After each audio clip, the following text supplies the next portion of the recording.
Avant la création des cieux et de la terre, le monde était une mer sans limite. Au milieu de cette grande mer s'élevait l'île de Centenaire. Cette île incarnait la véritable bénédiction de la déesse qui régnait sur ces terres. C'était un lieu où la beauté et la grâce flottèrent dans l'air, imprégnant tout. Dans ce monde, telle une étoile brillante, scintillait une ville saturée de luxe et de plaisir. Cependant, même dans un tel endroit, il y avait un inconvénient.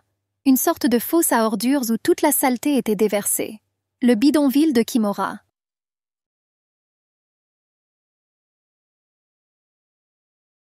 Et la réalité là-bas était tout autre. Ici, les instincts primaires et la lutte pour la survie prévalaient. Des jurons et des coups résonnèrent dans la ruelle sombre. Plusieurs hommes arrêtèrent le garçon, qui résista désespérément et tenta de s'échapper. L'homme à la moustache noire se pencha vers le petit criminel. Appelant le garçon par le nom d'Abel, il supposa qu'il faisait simplement semblant d'être muet. L'enfant regardait par-dessus sa casquette, plein de haine et de désespoir. Celui qui l'avait retenu l'attrapa par le col de sa chemise en lambeaux. Le vieux tissu n'a pas pu résister à la tension et s'est fissuré, révélant une poitrine féminine soignée. Ainsi, les rumeurs se confirmèrent.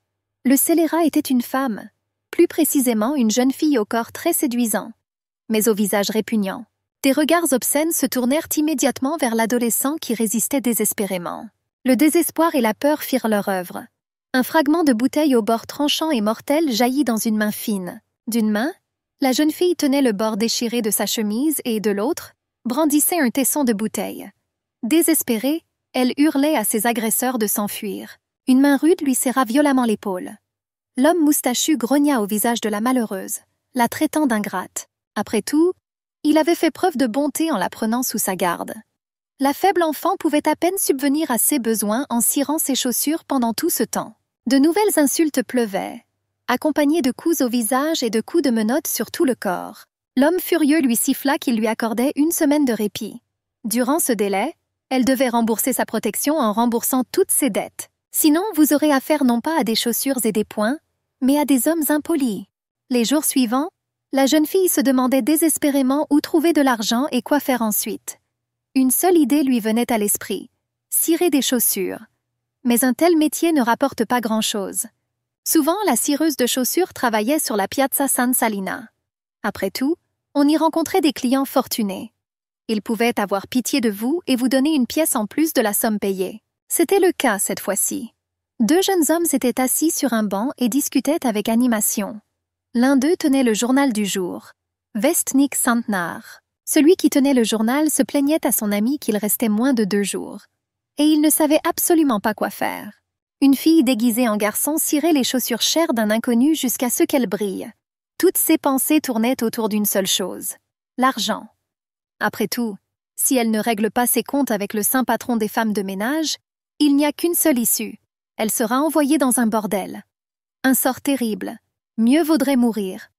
De sa place au pied du riche gentleman, la jeune fille miteuse pouvait apercevoir la tenue coûteuse. Le col brodé d'or brillait aux rayons du soleil. Pendant ce temps, le seigneur songeait à prendre Lucrèce par la main et à la conduire dans la salle de cérémonie.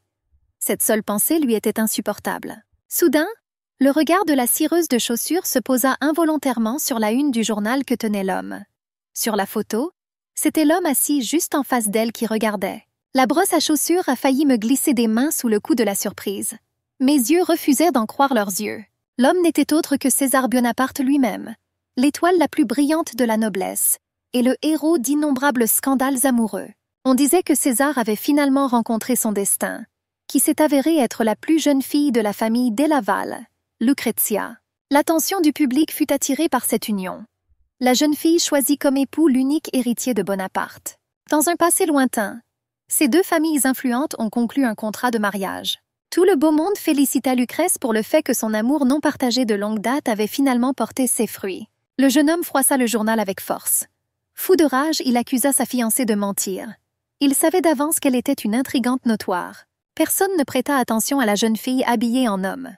Sa casquette enfoncée masquait les gouttes de sueur qui perlaient sur son visage. Il était impossible d'imaginer que l'on rencontrerait une personne aussi importante sur la Piazza San Salina. Soudain, une multitude de pensées se bouscula dans l'esprit de la roturière. Si elle expliquait sa situation difficile, peut-être le maître aurait-il pitié et lui donnerait-il quelques pièces d'or. Les deux amis, allumant tranquillement leurs cigares, continuèrent leur conversation. Ils évoquèrent un plan fou. C'était la meilleure idée. Était de trouver une fille convenable et de la vendre à Delaval. La cireuse de chaussures se redressa, car ce n'était pas seulement une occasion de régler les choses avec quelques pièces d'or. C'était la dernière chance, offerte par la déesse elle-même. Ne s'attendant pas à un tel courage, elle s'écria « Vends-moi !» promettant de devenir la femme la plus chère de Centenard. Le cigare faillit tomber des mains du jeune homme. Surpris, les amis demandèrent presque simultanément de quoi parlait cette femme minable. Après tout, leur spécialité professionnelle devrait être de déterminer la classe sociale des gens par leurs chaussures. Il était évident que le riche gentleman se moquait de la demoiselle ordinaire. Mais elle interrompit M. César, affirmant qu'elle avait tout bien identifié, et se présenta aussitôt. Par habitude, elle donna son nom masculin, Abel, et puis Adelvivi se reprit. La jeune fille insista sur le fait qu'elle pouvait jouer le rôle dont le maître avait besoin mieux que quiconque. Le regard du jeune homme exprimait la méfiance. Après tout, une fille aussi minable ne pouvait comprendre les projets de l'héritier de la famille Bonaparte. Cependant, le nettoyeur comprit qu'il avait besoin d'une fausse fille de la famille Bonaparte, qui pourrait être envoyée à la famille Delaval à sa place. L'homme était choqué et ne comprenait pas qui pouvait bien entendre une telle chose. Cependant, la jeune fille assura qu'elle était arrivée à cette conclusion après avoir lu le journal. Elle a ajouté que dans le contrat de mariage rendu public par Delaval, seules 2 familles riches étaient mentionnées. Cependant, aucun nom précis n'était mentionné. Il conclut également que le seigneur souhaite se libérer d'un mariage politique et tenter de tromper tout le monde en achetant une jeune fille et en la présentant comme la fille secrète de la famille Bonaparte. Et pour cela, une fille est absolument nécessaire, car il reste encore un fils célibataire dans la famille Delaval. L'autre homme riche rit. Il était surpris que la jeune fille ait tout deviné rien qu'en lisant le journal. C'était incroyable. Mais M. César ne partageait pas la joie de son ami. C'était une entreprise vaine. Après tout, de grands scientifiques sont issus de la famille Delaval depuis des temps immémoriaux. Et ce n'est pas le genre de personne à qui vous pouvez simplement envoyer une cireuse de chaussures qui sait à peine lire. La jeune fille commença à parler une langue étrangère. Elle prétendait posséder bien plus que la simple lecture. Les deux amis furent extrêmement surpris. Après tout, elle parlait la langue meline. Ils apprirent également qu'elle connaissait l'algéïsa. Les jeunes se sont demandé comment quelqu'un comme elle pouvait apprendre des langues étrangères. Mais elle a seulement assuré avoir lu des livres à la bibliothèque publique et avoir brièvement écouté les discours des étrangers. Ils n'en croyaient pas leurs oreilles. On aurait dit que la déesse de la mer elle-même leur jouait un tour. En conclusion, le gentleman s'est tourné vers Adelvivi, lui expliquant que non seulement le contenu, mais aussi l'emballage était important. Après tout, le produit doit être parfait. Et les deux messieurs s'éloignèrent d'un air important. Et la cireuse de chaussures resta agenouillée, entourée de ses brosses. Sa seule chance était de s'envoler tel un fantôme. Désespérée, la jeune fille appela les messieurs importants. En se retournant, ils virent une personne complètement différente au stand de cirage. La casquette avait disparu et le visage était propre. Au lieu d'un jeune homme avec une casquette enfoncée sur les yeux, c'était une jolie fille aux cheveux noirs qui les regardait. Son regard était à la fois audacieux et séduisant. Ses longs cheveux ébouriffés encadraient son doux visage jeune. Pendant quelques secondes, Signor Cesare hésita. Après tout, cette petite fille lui avait proposé de se faire passer pour sa sœur. Mais après réflexion, il finit par accepter. La couleur des cheveux et des yeux des deux hommes était assez similaire. Ils étaient tout simplement un représentant idéal de la famille Bonaparte. Le monsieur commença alors à interroger la jeune fille sur ses origines, sa famille et ses parents. Or, Adelvivi était orpheline et ne savait absolument rien de ses parents. Le jeune homme réfléchit. Il était envahi par la curiosité de savoir pourquoi une idiote ordinaire avait besoin de tout cela. Après tout, si la supercherie était révélée, elle serait tout simplement tuée. Mais la jeune fille regarda le seigneur droit dans les yeux et admit ouvertement qu'elle avait simplement faim. La vie n'est pas douce pour un orphelin. C'est alors que la décision finale fut prise. Envoyée maintenant, à l'heure convenue, pour se retrouver au même endroit. Et puis, quelque chose d'incroyable se produisit.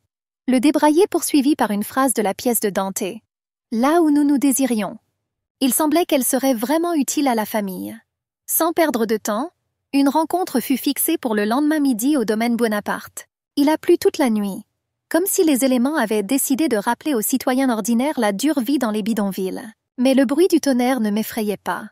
Il me rappelait simplement avec plus de vivacité les événements de la veille.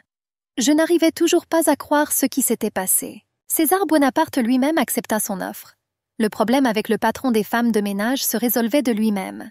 Il n'y avait plus à se soucier du bordel. Mais tout cela valait la peine d'être gardé secret. Même sa seule amie, Clarisse, ne pouvait pas le révéler. Mais il valait quand même la peine de la prévenir. Comme toujours, elle était occupée ce soir-là. Il était possible de laisser un mot dans la petite chambre où vivaient les filles. Soudain, on frappa à la porte de la cabane. À une heure aussi tardive, il ne pouvait y avoir qu'une seule personne. Le vieux Nino, le saint patron des nettoyeurs. La malheureuse jeune fille était saisie de peur. Elle semblait même avoir cessé de respirer d'horreur. La porte s'ouvrit brusquement sous les coups. La silhouette imposante de son patron apparut clairement dans l'obscurité. Il était terriblement furieux. Sa moustache noire était hérissée de colère.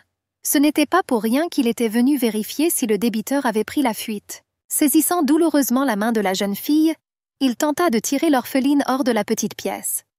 Les pensées obscènes du rustre se lisaient clairement sur son visage déformé. D'une force surgie de nulle part, la jeune fille frappa l'homme détesté au visage. Les doigts tenaces de l'homme se desserrèrent involontairement. La fille sauta sur la table près de la fenêtre. La main osseuse du rustre faillit agripper la jambe large du pantalon du fugitif. Des jurons et des insultes résonnèrent derrière elle. Mais la peur ne lui permit pas de s'arrêter une seconde. Après tout, si les plans de Signor César étaient révélés, elle ne survivrait pas de toute façon. Mieux valait une telle mort que la honte d'un violeur dans un taudis sordide. Poussant de toutes ses forces, la malheureuse femme sauta par la fenêtre grande ouverte, directement dans l'obscurité de la nuit, sous une pluie battante. Si c'était possible, elle était prête à risquer sa vie pour un avenir normal. Exactement à midi le lendemain, Adèle se tenait avec hésitation à la porte d'un riche manoir. Un homme en costume noir et nœud papillon s'inclina en guise de salut. C'était le majordome du domaine de Buonaparte, nommé Ernst. Après avoir invité la jeune fille stupéfaite à entrer, il lui dit que le chef de famille l'attendait déjà dans son bureau. La lumière des hautes fenêtres éclairait le riche mobilier du bureau. Le signor Césare était assis à la table, triant des papiers. La femme miteuse semblait déplacée dans un lieu aussi riche. Ses vêtements étaient usés et pas tout à fait propres. Le monsieur leva les yeux vers la femme qui venait d'entrer. Souriant, il remarqua qu'elle n'avait pas bonne mine. Ses vêtements étaient trempés et son corps tremblait comme une feuille au vent. Il a demandé à partager avec son frère aîné ce qui est arrivé à sa sœur cadette. Fondant en larmes, la jeune fille raconta son histoire. Celle de monsieur Nino, le saint patron de tous les cireurs de chaussures de Kimura. À propos de persécutions pour retard de paiement de la clientèle et de menaces de livrer la jeune fille à un bordel. Le monsieur ferma les yeux et annonça sèchement que le vieil homme des bidonvilles était mort. Adèle n'en croyait pas ses oreilles. Elle était incapable de prononcer un seul mot. Son corps tout entier était comme en feu. Pendant ce temps, l'homme continuait à raconter qu'il avait plu à verse toute la nuit, et l'une des cabanes s'est effondrée. Les décès accidentels sont assez fréquents à Kimura. En plissant les yeux sournoisement, il demanda s'il y avait un seul autre insecte qui pourrait interférer avec l'affaire. La jeune fille, essuyant ses larmes, assura qu'il n'y avait personne d'autre. Elle ne voulait pas mentionner son ami. Le seigneur sourit et leur assura qu'il n'y avait pas lieu de s'inquiéter, mais seulement jusqu'au moment où leur plan pourrait échouer. Il fallait maintenant passer à l'essentiel. Son objectif était de séduire le fils de la famille des Laval et de l'épouser. Mais il faut commencer par son corps et son esprit, sa façon de parler et de se tenir, et finir par le bout de ses doigts et de ses orteils, c'est-à-dire devenir le représentant idéal de la famille Buonaparte, duper toute la haute société Fornati. Allumant un cigare, le monsieur continua en disant qu'il ne restait que 3 mois pour tout faire.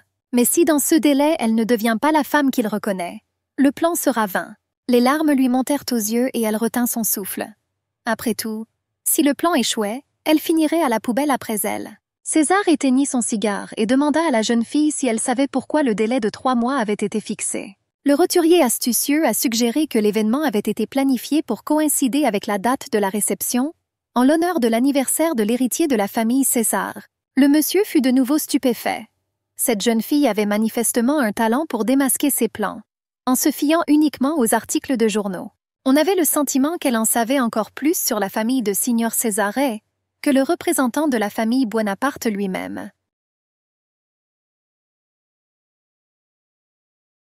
Soudain, l'homme releva le menton de la jeune fille et la regarda fixement dans ses yeux ambrés. Peut-être y avait-il une autre raison. Et ce scélérat s'intéressait à lui. Il était clair que pour un paysan des bas quartiers, qui n'avait qu'un joli visage, un gentleman riche semblait être un messie, et ce frère nouvellement acquis pourrait bien être celui auquel elle voudrait s'accrocher. Mais l'homme l'avait clairement prévenu qu'il ne voulait pas la voir une seule nuit dans sa chambre. La jeune fille ouvrit la bouche pour protester et lui crier un démenti, mais elle se retint. Elle murmura simplement qu'elle était reconnaissante pour le conseil, mais le monsieur ne l'intéressait pas du tout.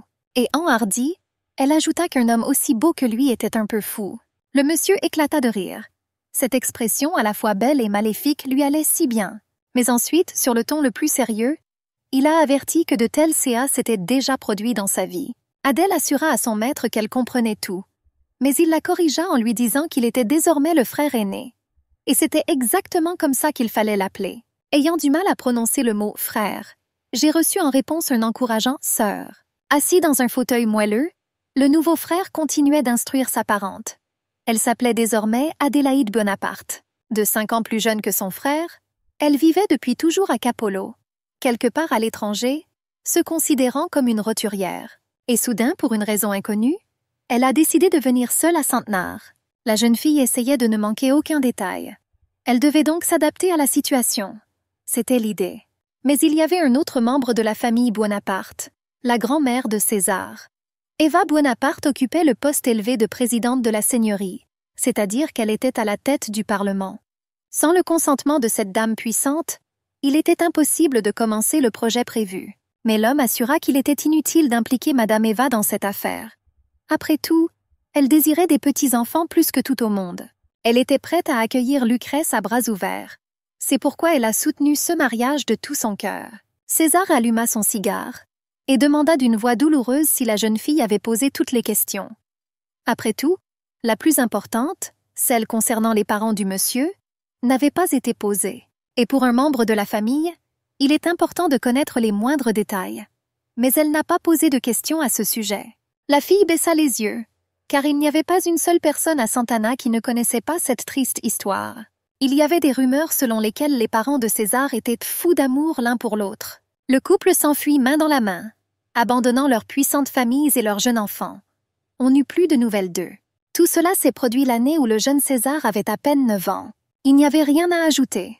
Aucune précision supplémentaire n'était nécessaire sur ce point. À la fin de sa leçon, le jeune homme a suggéré de dire à tout le monde qu'Adélaïde était la plus jeune fille de parents amoureux. Les souvenirs tourmentaient douloureusement mon âme. J'ai donc dû mettre fin à la conversation. L'homme se dirigea vers la porte et, se retournant, dit sèchement que la servante attendait sa maîtresse. La jeune fille ne remarqua pas du tout à quel point le crépuscule rendait tout gris autour d'elle. Seule une vive lumière provenant d'une autre salle brillait. La silhouette de l'homme dans l'embrasure de la porte était magnifique. Sa chemise blanche en batiste soulignait ses larges épaules et sa taille fine. S'arrêtant sur le seuil, Césarée sourit et exprima son espoir, que sa prochaine rencontre serait avec une dame. Il l'attendait avec impatience. Il espérait que l'étudiant apprendrait rapidement les leçons de la vie sociale. Adèle se figea. Elle ne croyait pas à tout ce qui lui arrivait. Elle se contenta de dire à voix basse qu'elle ferait de son mieux. Sa servante attitrée l'attendait déjà devant la porte. Elle se présenta sous le nom d'Éphonie Correr. C'était un grand honneur pour elle de servir Lady Adelaide. Un long couloir menait à un immense hall d'une beauté saisissante. Le sol en marbre reflétait la richesse de la décoration de la pièce. Les meubles anciens soulignaient le goût exquis des propriétaires. La servante affirma que cette chambre appartenait désormais à une dame. Elle se plaignit que les Bonaparte rejetaient le luxe et que la décoration ne pouvait donc pas être qualifiée de chic. Plutôt confortable, même si j'ai trouvé le mobilier trop modeste pour la chambre d'une jeune femme. Adèle n'en croyait pas ses yeux. C'était quelque chose dont elle n'avait jamais rêvé. La pièce ressemblait à un palais de contes de fées. Et elle avait aussi une femme de chambre qui l'a informée que les cours d'étiquette commenceraient demain. Et la jeune femme ne devrait en aucun cas avoir un rhume. Après tout, des vêtements mouillés et sales pourraient facilement provoquer ce problème. Il est donc urgent de prendre un bain. Elle désigna une immense baignoire fumante avec des pétales de rose à la surface de l'eau. Pour une fille simple des bidonvilles, il était impossible que quiconque puisse l'aider. Après tout, ce n'était pas tous les jours qu'elle pouvait se laver à l'eau propre dans son taudis. Mais la servante était catégorique. Elle insistait sur le fait que cela faisait partie de la formation. Et, en réalité, les paroles de l'assistante d'Éphonie n'étaient pas une demande. La chemise usée glissa au sol. La jeune fille couvrit timidement sa poitrine impeccable. Son corps tout entier était couvert d'ecchymoses. Certaines s'atténuaient déjà et prenaient une teinte jaunâtre. D'autres étaient visiblement récentes, avec des ecchymoses bordeaux. L'assistante regarda le corps maigre et tremblant avec horreur. Mais la jeune fille leva le menton et dit que les bleus disparaîtraient rapidement. Après tout, elle le savait par expérience, car elle recevait souvent des coups et des coups. Et puis, il ne restait plus aucune trace. Soudain, la panique s'empara de tout son corps. La servante allait probablement le signaler au maître qui romprait le contrat, trouvant son corps laid. Mais elle a assuré que le contrat ne prendrait fin qu'après le mariage de la jeune femme avec le fils de Delaval. Jusque-là, il suffisait de garder le secret et de ne pas être découvert par le jeune maître du clan. Un soupir de soulagement s'échappa de ses lèvres, et la jeune fille rendit hommage à la déesse de la mer. En attendant, elle doit se concentrer sur le rétablissement de sa santé et sur le retour à la normale de son corps émacié. Après tout, elle est désormais Lady Bonaparte. Dans le reflet de l'eau, une jeune fille mince aux grands yeux ambrés et aux cheveux noirs et luxuriants la regardait. Presque une enfant, mais avec les traits d'une jeune beauté. Dans le bureau, devant M. César, assis sur une chaise, une femme de ménage lui rendait compte de la façon dont les choses se passaient, que la santé de la jeune femme laisse beaucoup à désirer, avec de nombreuses contusions et coups et une maigreur anormale. Il n'arrivait pas à croire tout ce qu'il entendait. Après tout, une perle ébréchée ne vaut rien. Tout le plan s'effondrait sous ses yeux. Cependant, la servante d'Éphonie assura qu'il n'y avait aucune raison de paniquer. Avec un traitement approprié, les ecchymoses disparaîtraient sans laisser de traces. Et lorsque la dame reprendrait un peu de poids, sa beauté éclipserait bien des gens. César réfléchit à ces mots, car même maintenant la jeune fille était belle. Et c'était un peu dommage qu'il soit désormais parent. Il lui assura qu'il n'avait aucune intention de la toucher. Mais une voix maléfique dans sa tête lui rappela que la victime mourrait dès que le problème serait résolu. La fenêtre donnait sur la façade d'une luxueuse demeure, ainsi que sur une partie du port. C'était le petit matin et le soleil allait bientôt se lever à l'horizon. Adèle se réveilla tôt le matin, comme à son habitude. Elle vit aussitôt une file de navires entrer dans le port. Ils avaient travaillé toute la nuit et revenèrent maintenant avec une riche pêche. Bientôt, certains pêcheurs commenceront à distribuer le poisson qu'ils n'ont pas vendu à ceux qui en ont besoin dans le port. La jeune fille errait souvent le long du quai tôt le matin, espérant attraper la distribution. Après tout, le sentiment le plus fréquent dans sa vie sans joie était la faim, et aussi l'humiliation. Debout à la fenêtre de ses chambres luxueuses, elle n'arrivait pas à croire ce qui se passait. Après tout, quelques jours auparavant, son monde se résumait au bas-fond du bidonville de Kimora. Mais des doutes ont alors surgi quant à savoir s'il y aurait suffisamment de force et de compétences pour faire face à tout ce qui était prévu. De toute façon, il aurait été impossible de s'endormir, et Adèle prit un livre sur l'étagère pour se distraire de ses pensées obsessionnelles. La servante la surprit en train de faire cela. En entrant dans la chambre, elle s'assura que la dame était réveillée. Elle lui demanda immédiatement si la chambre n'était pas propice au repos ou si le lit n'était pas assez moelleux. Mais la jeune fille assura qu'elle avait l'habitude de se lever tôt. Et d'une voix pleine d'enthousiasme, elle s'enquit de ses projets pour la journée. L'assistant a indiqué qu'à partir d'aujourd'hui, il n'y aurait plus une seule heure de libre dans leur emploi du temps. Et il devait commencer par un repas. La jeune femme enfila une robe de velours bleu brodée de dentelle et peigna soigneusement ses épais cheveux. Elle était prête à commencer ses études. Dans la salle à manger, une immense table était dressée pour le petit déjeuner, avec de nombreux ustensiles, des dessous de verre et des serviettes. La nappe brodée était d'un blanc immaculé. La servante tira une chaise et invita l'élève à s'asseoir. La leçon commença par une enquête sur ses préférences culinaires. Mais la pupille, gênée, répondit qu'elle n'y avait jamais pensé. La seule chose qu'elle n'aime pas vraiment, c'est la nourriture avariée. Mais en général, tout fait l'affaire. L'absence de préférence était une qualité pour une noble dame, pensa madame. Et elle ajouta que l'étiquette à table était une compétence obligatoire pour les nobles. C'était le fondement des fondements. Devant la jeune fille confuse se trouvait un nombre incalculable d'assiettes, de fourchettes et de couteaux de différentes formes et tailles. L'enseignante a enseigné qu'il était nécessaire d'utiliser les ustensiles les plus éloignés pour commencer un repas. Il était nécessaire de maintenir une bonne posture, de lever le menton et de ne pas poser les coudes sur la table. La dame sévère félicita l'élève. Elle lui dit que tout se déroulait plutôt bien. On lui proposa alors de goûter le premier plat. La tête d'Adèle tournait. Elle n'avait jamais vu une telle variété de nourriture et de boissons de sa vie. Les odeurs hallucinantes ne valaient même pas la peine d'être mentionnées. Les noms exquis se succédaient. Carpaccio de bœuf à la roquette, linguine au maquereau et à l'ormeau, flétan accompagné d'un gratin de pommes de terre à la sauce tomate. Chaque plat était tout simplement superbe. Soudain, le plaisir se transforma en peur. Soudain, elle mangea avec trop d'appétit comme une clocharde. Mais l'assistante loua son appétit. Elle dit qu'il fallait depuis quelque temps manger 4 fois par jour. Après tout, une noble dame se doit d'être en forme. Une visite du manoir était maintenant prévue. La bibliothèque, la salle de réception, la galerie d'art et la salle de billard furent représentées. Chaque pièce provoqua un véritable enchantement pour la jeune fille. Au centre du premier étage se trouvait le bureau du maître. Si une dame souhaitait s'y rendre, elle devait entrer sans frapper. C'était la règle du manoir. Adèle était prise de vertige par tout ce qui se passait.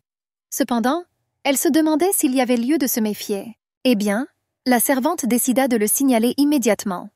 6 personnes étaient au courant du contrat entre la jeune femme et le jeune maître, y compris Éphonie elle-même. Cependant, dans quelques jours, une autre personne s'ajoutera. Madame Flavia, la professeure d'étiquette. Elle est un peu stricte mais possède une grande compétence. Il fallait l'écouter sans faille. La fille était un peu confuse. Elle ne savait même pas comment saluer madame. Mais la servante vint à la rescousse. À Fornati, c'est ainsi qu'on saluait. Tenant sa jupe, il fallait plier les genoux, garder le dos droit et incliner la tête. L'étudiante fit aussitôt une révérence de bienvenue.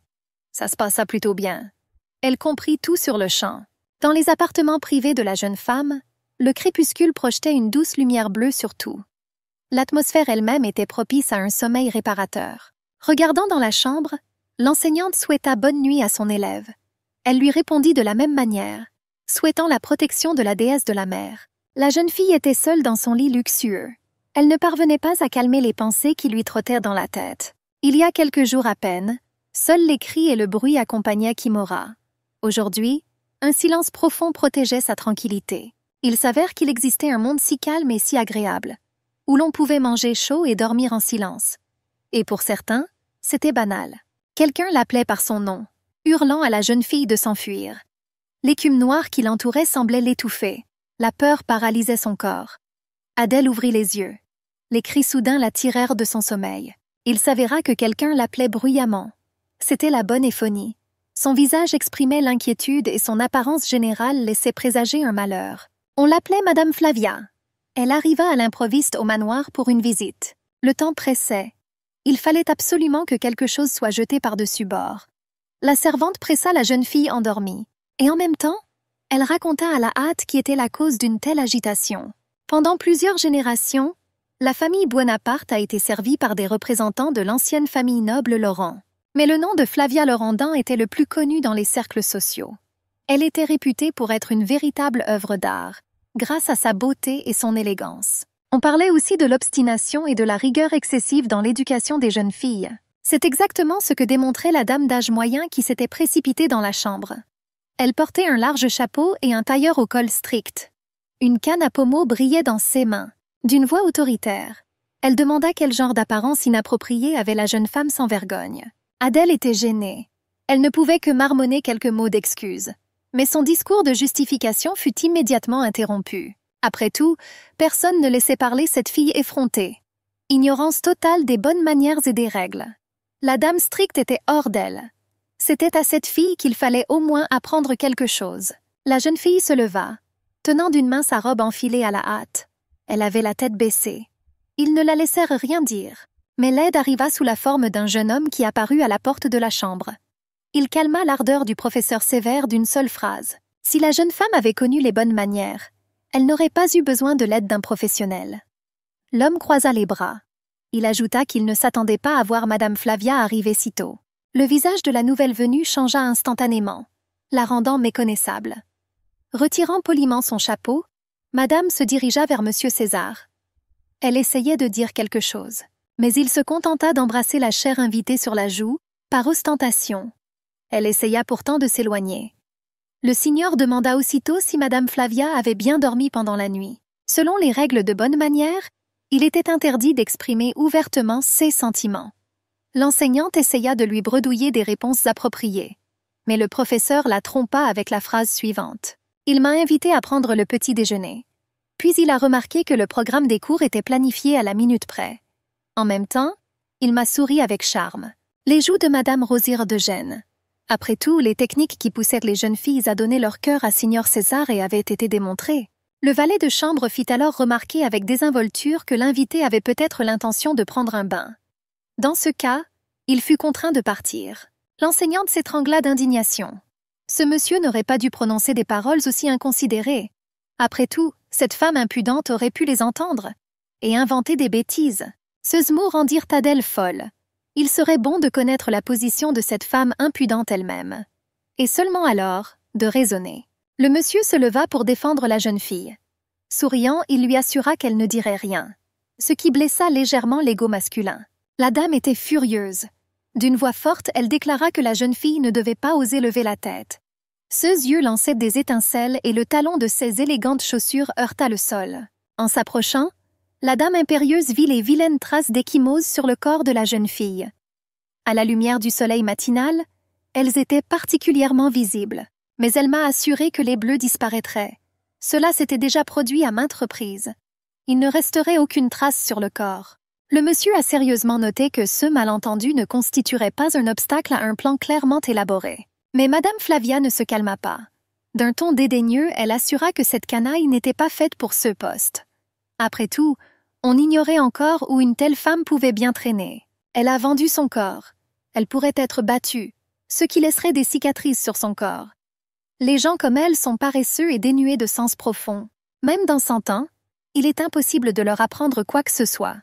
Et cette personne veut simplement élever son statut par son corps. On aurait dit que le sol s'était dérobé sous les pieds de la pauvre fille.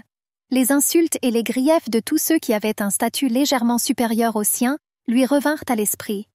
Et c'était tout le monde. Mais soudain, les mots semblèrent lui échapper.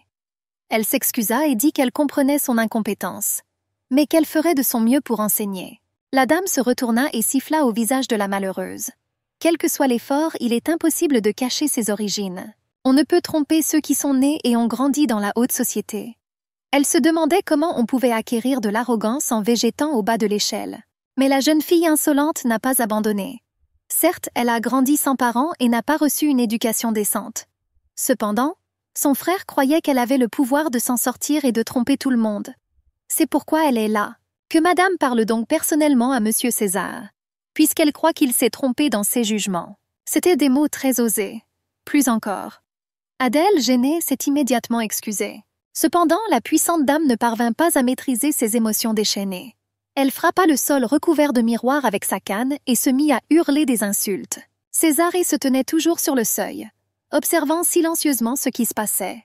Cependant, il s'éclaircit la gorge et interrompit la tirade furieuse de la dame. Elle reprit aussitôt ses esprits. Embarrassée, elle balbutia qu'elle avait complètement oublié le rendez-vous. Et elle partit rapidement. Le monsieur s'approcha, un large sourire aux lèvres. Il dit sur un ton plaisant que sa sœur, apparemment, n'était pas en reste.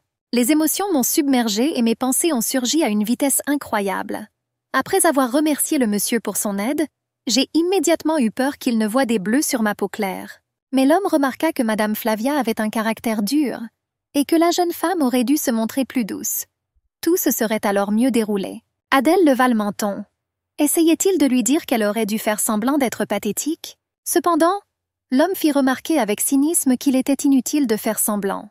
La vie de cette fille négligée avait été misérable, et c'était donc un fait indéniable. Et il a suggéré de considérer tout ce qui se passait comme une performance, où chaque scène avait ses propres conséquences. La douleur était palpable dans les yeux de la jeune fille, comme si le monde entier s'était effondré. Bien sûr, ces mots cruels étaient vrais. Mais soudain, l'idée m'a traversé l'esprit que ce qui s'était passé était une provocation. Juste pour voir la réaction. Il lui faudrait toute sa force pour ne pas montrer sa douleur. Elle n'allait certainement pas devenir un bouffon de la cour. Le gentleman jeta un regard arrogant à la jeune fille et quitta rapidement la pièce. Seul le bord de sa veste brodée d'or brillait dans le champ de vision de ses yeux ambrés baissés. Le jeune homme perdit très vite tout intérêt pour la jeune fille, comme pour beaucoup d'autres jeunes femmes. Le lendemain matin commença comme d'habitude par la visite de la bonne. Elle lui sourit d'un air encourageant et lui annonça que Madame Flavia était revenue pour poursuivre ses études. Au fond de l'immense salle aux colonnes de marbre se tenait une enseignante, vêtue de sa tenue stricte habituelle. Elle tenait à la main une canne munie d'un pommeau. La servante murmura à l'oreille d'Adèle que si le Seigneur avait quelque chose en tête, cela se réaliserait certainement. L'enseignante lança un regard méprisant à son élève. Elle prononça clairement son prénom et son nom. Adélaïde Bonaparte. Elle ajouta qu'un nom aussi noble était indigne d'une telle personne. Et la déesse de la mer elle-même serait furieuse si elle voyait la grande étoile bleue sur la poitrine de cette jeune fille impudente. Le mépris transparaissait dans son regard perçant. Cette personne aurait dû recevoir une bonne leçon, au lieu d'être transformée en véritable dame. Lui ordonnant de s'agenouiller, elle agita sa canne comme si elle avait l'intention de frapper. Toute sa vie, la pauvre mendiante avait été celle qui exhalait sa colère. Cette dame ne faisait pas exception. Après tout, la malheureuse femme n'était pas d'origine noble, mais une simple cireuse de chaussures. Et la dame voulait probablement blesser le roturier avec une telle attitude. Mais il semble qu'elle ait fait le mauvais choix. Après tout, s'agenouiller était assez courant pour les femmes de ménage. La méchante dame glissa alors son pied dans une chaussure coûteuse sur le genou du mendiant. Le talon de la chaussure appuyait douloureusement sur le genou. Au même moment, des paroles méprisantes résonnaient dans l'immense salle. La jeune fille était une marchandise dont le seul but était d'être vendue discrètement à la famille des Laval. Et s'il ose rêver de quelque chose de plus, il finira en nourriture pour les requins. Elle enfonça sa canne dans l'épaule frêle et déclara que c'était la place de la fille. Adèle n'eut d'autre choix que d'accepter. Pour corriger cette démarche disgracieuse, il fallait une nouvelle paire de chaussures. Des chaussures à talons bas devaient être portées en permanence, et pas seulement en classe. Les mains tremblantes, l'étudiant prit une paire de chaussures noires neuves et les essaya. C'étaient mes premières chaussures neuves, et elles étaient magnifiques. Un peu trop petites pour moi, mais toujours aussi belles. Madame a ordonné de se lever et de commencer à marcher dans l'immense salle d'un bout à l'autre jusqu'à ce qu'elle soit autorisée à s'arrêter. Inhabituée à cela, ses jambes s'emmêlèrent dans les plis de sa large robe. La jeune fille était si fatiguée que chaque pas lui était pénible. Elle tomba plusieurs fois, se tordant la cheville. Après avoir tenté de dire que j'étais fatiguée, j'ai immédiatement reçu une réponse furieuse. Je n'osais donc pas me plaindre pendant la leçon sacrée. Madame jubilait, car elle allait crier que la fille minable n'était pas digne du grand nom de Bonaparte et chasser la femme têtue. Mais l'étudiant épuisé se leva et parcourut à nouveau l'immense salle. Pas à pas, vers l'infini. Les pieds dans les chaussures étroites brûlaient comme du feu. Ce supplice durait depuis plusieurs heures sans interruption. Après un autre cercle, Madame décida qu'il était temps d'arrêter cette idée. Se tournant vers la servante, elle lui ordonna de partir. Celle-ci était restée dans le hall tout ce temps. Cependant, Madame Effoni refusa. Après tout, le jeune maître lui avait ordonné de ne pas la quitter d'un seul pas. L'enseignante s'adoucit un peu, affirmant qu'elle n'allait pas fesser l'élève, et elle jura sur le nom de Lorendan. La servante quitta le couloir en fermant l'imposante porte derrière elle. L'enseignante se retourna et regarda la fille embarrassée. Elle ordonna à la cireuse de quitter le manoir. Mais elle n'était pas gênée. Après tout, ce qui avait été dit contredisait totalement les intentions du monsieur qui l'avait amenée ici. La dame indignée ordonna de ne pas l'interrompre. Comparés à Bonaparte, les Delavallee n'étaient pas un mariage aussi élégant. Et pourtant, ils étaient certainement supérieurs à une personne aussi paresseuse et bornée que celle-ci. Consciente de sa situation, la jeune fille débraillée dut partir. Le mentor lui promit protection et une petite récompense en échange. Mais la jeune femme n'était pas désemparée. Il semblait que Madame souhaitait que le jeune homme épouse Lady Lucretia. Mais ils ont embauché l'enseignante dans le but exactement opposé. Faire tout ce qui est en leur pouvoir pour accomplir la volonté de son frère. Après avoir demandé pardon, elle a dit qu'elle était obligée de rapporter tout ce qui s'était passé au maître. Cependant, la puissante dame déclara que c'était la volonté de Madame Eva Bonaparte de marier son petit-fils à Dame Lucrezia. Pour ce faire, il faut s'appuyer sur une histoire ancienne, un contrat entre deux familles anciennes. Seul ce contrat pouvait contraindre le prétendant à se marier. Après tout, d'innombrables femmes regardèrent Signor Cesare.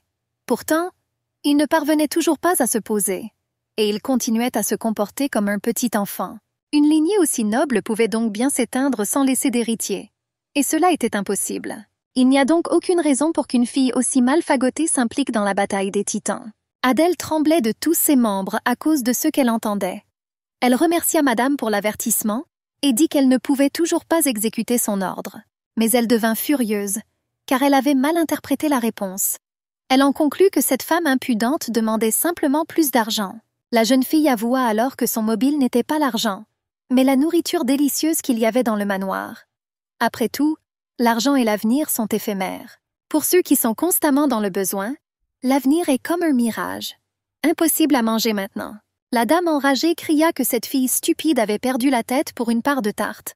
Comme les vilaines habitudes d'un animal. Pourtant, c'était la vérité. Constamment affamée, elle n'avait rien d'autre à faire. Parfois, la jeune fille n'arrivait pas à dormir à cause de cela. Souvent, un morceau de pain était sa seule nourriture de la journée. Madame Flavia s'éloigna, conservant une posture impeccable. Les paroles de cette femme impudente touchèrent des sentiments profonds. Cette petite diablesse était maigre, couverte de bleu, et sa démarche laissait à désirer. Pourtant, elle rayonnait déjà de tendresse et d'élégance, et elle portait ses chaussures. Et pour une raison inconnue, mon imagination imaginait une jeune fille dans les bras d'un jeune homme. Il me fallait trouver une autre solution de toute urgence. Une semaine entière de cours s'est déjà écoulée. Le temps est passé très vite. Ils étudiaient l'étiquette, l'art oratoire et la conversation en société, ainsi que les règles de communication avec les dames de rang supérieur. J'ai appris à refuser poliment mais fermement les avances intrusives des gentlemen. La leçon que j'aimais le moins était de m'entraîner à marcher. Il fallait marcher avec des chaussures étroites qui entravèrent les pieds. La femme de chambre était très inquiète pour les pieds de l'étudiante. Mais elle ne montrait aucune douleur ni détresse. Éphonie était persuadée que la démarche de la jeune femme était presque parfaite. Le professeur d'étiquette l'avait également constaté. La vitesse d'apprentissage s'accélérait de jour en jour. La jeune fille absorbait les connaissances comme une éponge. Il y avait encore beaucoup à apprendre. Mais même maintenant, il était impossible de supposer que la dame appartenait à une classe sociale inférieure. Un jour, Adèle et sa femme de chambre se promenèrent dans le parc. Soudain, elles aperçurent un groupe de filles. Elles discutaient et riaient un peu à l'écart. La jeune femme ne les avait jamais vues auparavant. Il s'avéra qu'il s'agissait de membres de la délégation d'Orkénine. Madame Éphonie avait pitié de sa protégée. Les leçons incessantes ne lui laissaient même pas le temps de lire les nouvelles. Il y a quelques jours, le deuxième prince est monté sur le trône d'Orkénine, avec le soutien de César. Cela a demandé beaucoup d'efforts. Après tout, le prince n'avait aucun soutien au palais. Mais finalement, tout s'est bien passé. Pour son aide, l'empereur Orkénina récompensa généreusement le jeune maître. Toute une suite arriva. Le domaine était alors animé. Il s'avéra que le frère avait une sphère d'influence très large, plus large même qu'on aurait pu l'imaginer. Il pouvait influencer la succession au trône dans un pays étranger. Soudain, les filles reprirent vie. Elles se tenaient près de la rotonde de marbre et furent les premières à apercevoir le duc. Il le salua affablement. Il prêta attention à chaque dame. Les filles babillèrent timidement qu'elles cherchèrent le jeune homme dans le parc. Adèle vit aussi son frère. Il était magnifique dans son costume de marche léger, le chouchou du destin et le favori des dieux. Un homme à femme et digne d'éloge, comme s'il était la déesse de la mer. Cependant, on remarquait qu'il n'y avait aucun intérêt dans le regard du monsieur.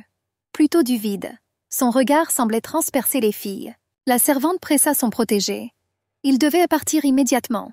Après tout, on les remarquait à l'ombre des arbres. Soudain, le jeune homme tourna la tête dans leur direction. Le groupe de filles s'anima également. Il y avait sans doute quelque chose d'intéressant. Le jeune homme dit que c'était une sirène. Mais il y en avait un à côté de lui. L'homme couvrit de sa main les yeux d'une des filles aux cheveux blonds clairs. Gênée, elle traita le monsieur de plaisantin. Puis le monsieur se pencha vers l'oreille ornée d'un rubis et murmura qu'il attendait la dame chez lui ce soir-là.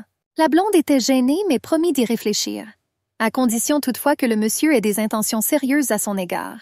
César perdit immédiatement tout intérêt pour la belle. Il semblait qu'il était temps d'en finir. Après tout, il suffisait d'une aventure d'un soir, pas de relation sérieuse. Même si ses cheveux blonds clairs semblaient si séduisants, ce sentiment s'est évaporé quelque part. C'était doux et effronté. La jeune fille était extrêmement déçue. Esseuse boucle d'oreille tremblait nerveusement. Mais soudain, la belle accepta de venir. Cependant, le coureur de jupons s'en était déjà désintéressé. Il quitta rapidement la compagnie des filles. Le jeune homme alluma un cigare et s'approcha lentement de l'endroit où il remarqua Adèle avec sa femme de chambre. Ne voyant pas les dames à l'ombre des arbres, le monsieur se dirigea vers le centre du parc. Soudain, il entendit le cri d'une femme. En s'approchant, César vit sa sœur debout dans la fontaine, l'eau jusqu'aux genoux. Un jeune homme serrait fermement sa main. Ses intentions étaient évidentes. Et voici ce qui se passa. Adèle, accompagnée d'une servante, s'approcha de la fontaine au centre du parc. La jeune fille boitait visiblement. Chaque pas était difficile. Et à un moment donné, ses jambes fatiguées n'en pouvaient plus et la pauvre bête tomba sur le chemin. Madame Éphonie demanda à sa compagne de lui montrer ses pieds. Ils étaient à vif, couverts de callosités gonflées et sanglantes. Il était impossible de continuer à marcher avec ces horribles chaussures. Il fallait agir de toute urgence. Trouver un analgésique.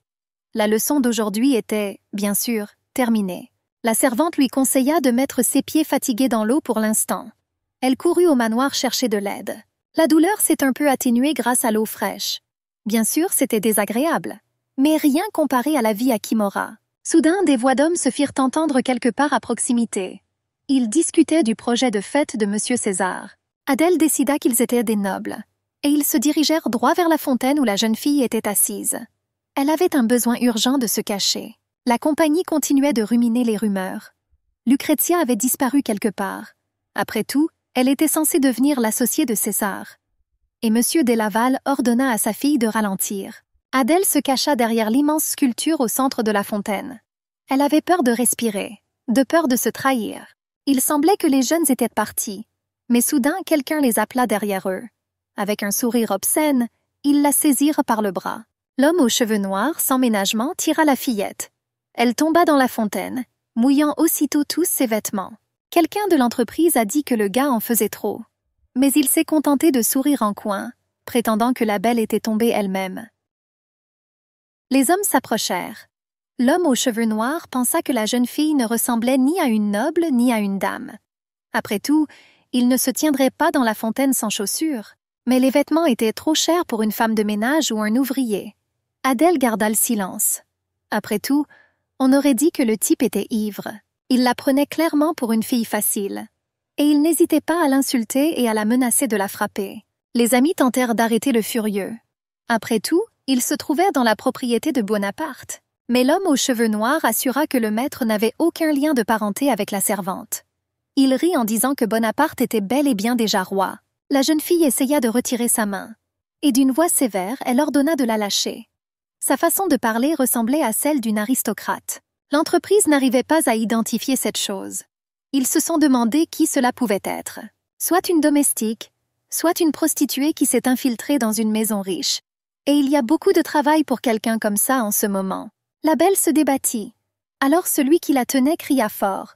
Une telle fille ne pourrait pas obtenir de relations humaines avec le bâtard César. Alors pas besoin de faire semblant. Qu'il se consacre à son travail habituel. Il y a plein de clients. Et puis tout le monde vit César s'approcher de la compagnie. Les jeunes se calmèrent aussitôt. L'homme aux cheveux noirs s'inclina devant le monsieur.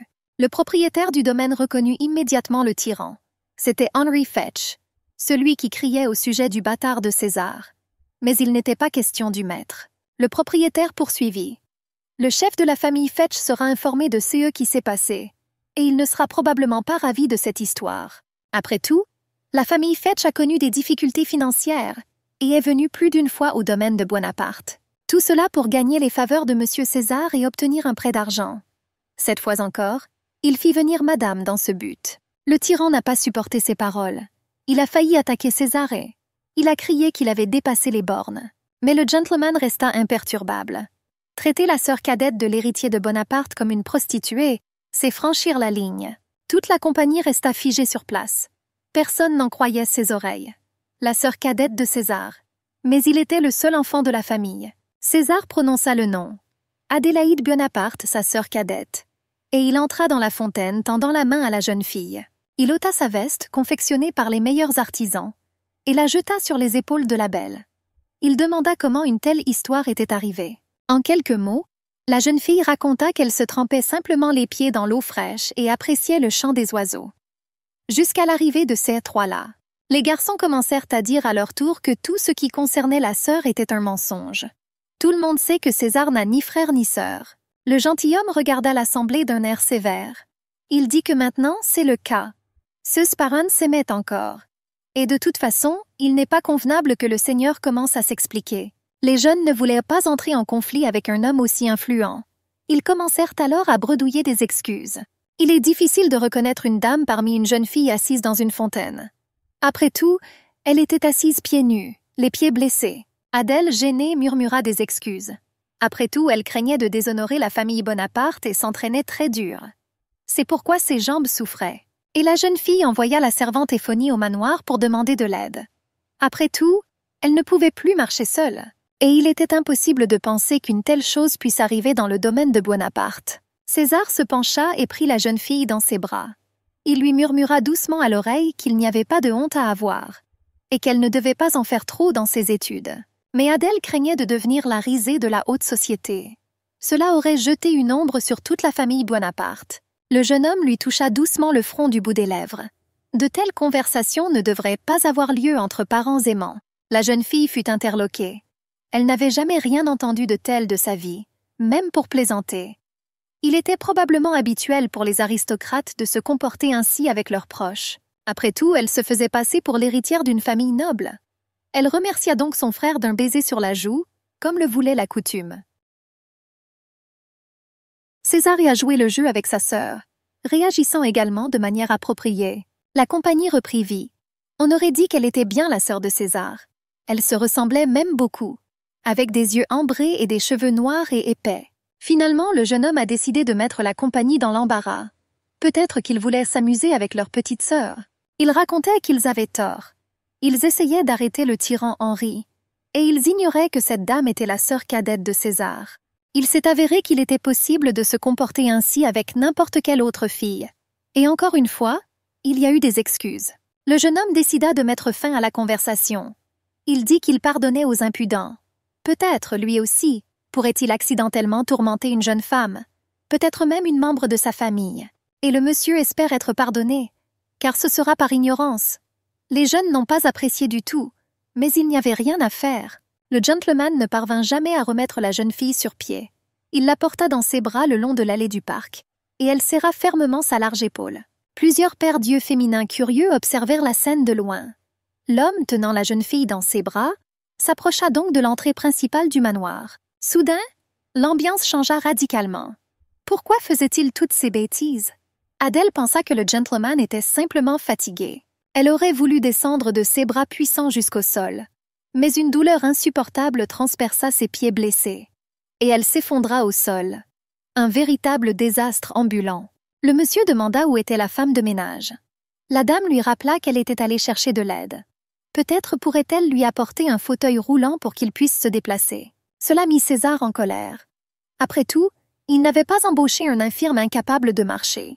La jeune fille balbutia des excuses pour la terrible scène à la fontaine, qu'elle ne s'attendait pas à rencontrer quelqu'un dans le jardin. Soudain, l'homme marcha sur le pied douloureux de la jeune fille avec sa botte. Des larmes jaillirent de ses yeux, submergés par la douleur, et César a prononcé des mots qui donnaient envie de mourir. Que la fille était sans doute dans le jardin pour une raison, sans doute pour s'amuser avec des hommes, ou peut-être s'agit-il d'une vieille habitude héritée des bas-fonds, ou d'autres circonstances. À cause de cela, quelque chose d'incompréhensible s'est produit dans le jardin de Bonaparte. Soudain, une vague de colère submergea la jeune fille allongée sur le sol. Ses poings se serrèrent, et son corps tout entier devint comme un ressort. Autrement dit, le gentleman pense que c'est elle qui a provoqué cette terrible scène dans le parc. Elle a séduit ces hommes impudents. Oui, il le pensait. Mais ce n'était pas du tout le cas. La jeune fille se redressa sur ses mains et regarda César dans les yeux en silence. Mais il éclata de rire. Il semble que Madame Flavia ait eu une forte influence sur l'étudiante.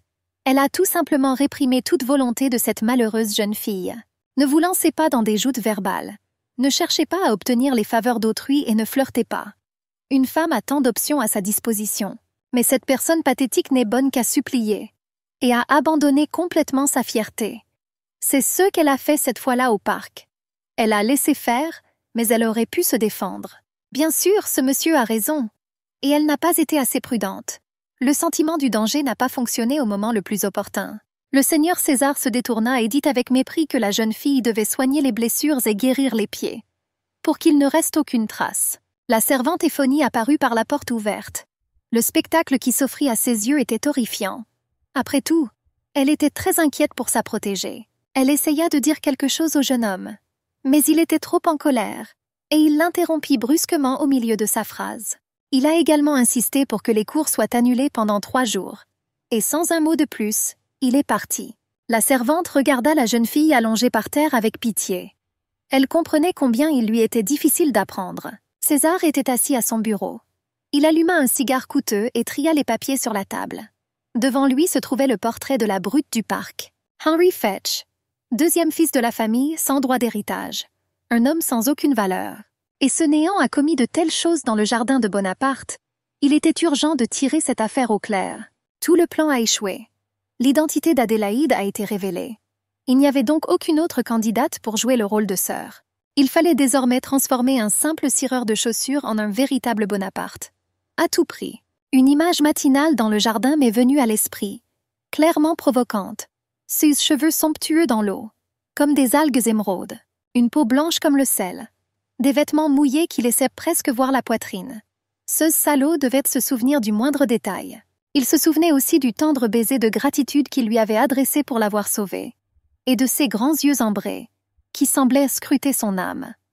Si César lui-même tombait dans le panneau, le jeu serait joué jusqu'au bout.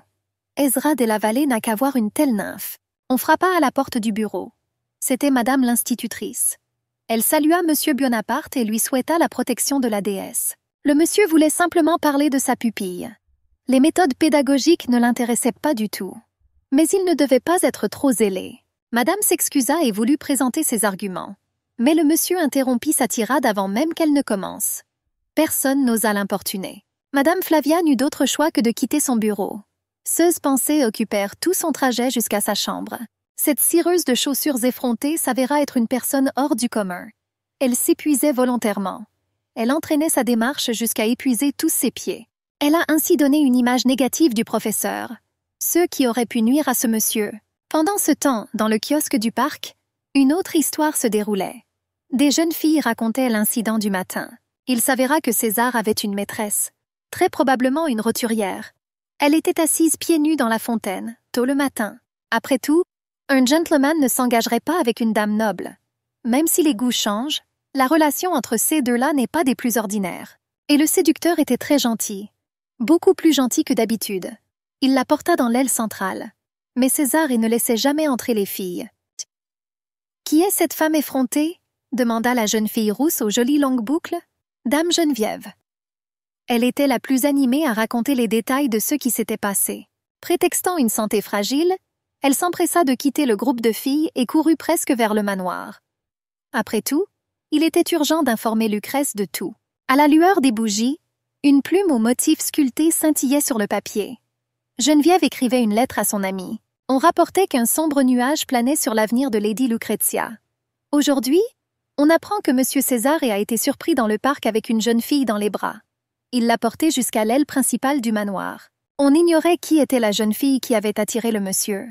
Il était également écrit que Geneviève souhaitait rencontrer la dame au plus vite et la consoler. Après avoir convoqué la servante, elle lui remit une lettre scellée à la cire, avec l'ordre de la remettre d'urgence en main propre à Dame Lucrezia della Valle.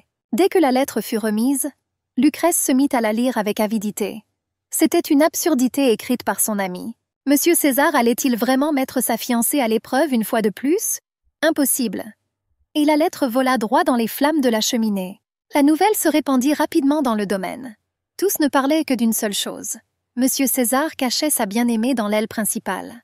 La délégation d'Orquin le vit porter avec précaution une inconnue dans ses bras. La tendresse transparaissait dans chacun de ses mouvements. On disait aussi qu'Henry Fetch payait pour son comportement. Bonaparte exigeait le remboursement d'une énorme somme d'argent.